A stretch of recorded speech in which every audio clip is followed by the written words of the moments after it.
Hello guys, ഓണസദ്യക്ക് മാറ്റി വയ്ക്കാൻ പറ്റാത്തതാണല്ലോ അച്ചാർ. അപ്പോൾ ഇന്നത്തെ പരിപാടി അച്ചാറിലോട്ടാണ്.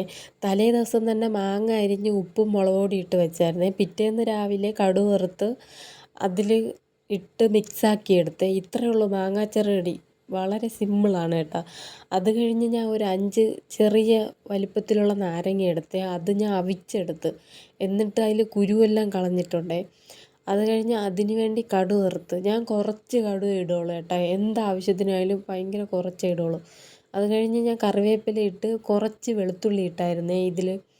എന്നിട്ട് മഞ്ഞൾപ്പൊടി, മുളക് പൊടി, കുറച്ച് കായം, പിന്നെ ഉലുവ, പിന്നെ ലാസ്റ്റ് ഉപ്പ്, ഇത്രയും കൂടെ ഇട്ടൊന്ന് ചൂടാക്കി എടുത്തതിന് ശേഷം ലാസ്റ്റാണ് ഇത് ചേർത്ത് കൊടുക്കണം, നാരങ്ങ. അപ്പോൾ ഇത്രയേ ഉള്ളൂ, നാരങ്ങ റെഡിയായി. ഭയങ്കര ഈസിയാണ് കേട്ടോ നാരങ്ങയും മാങ്ങയും വയ്ക്കാനായിട്ട്. അപ്പോൾ ഇന്നത്തെ വീഡിയോ ഇത്രയേ ഉള്ളൂ. Okay, bye.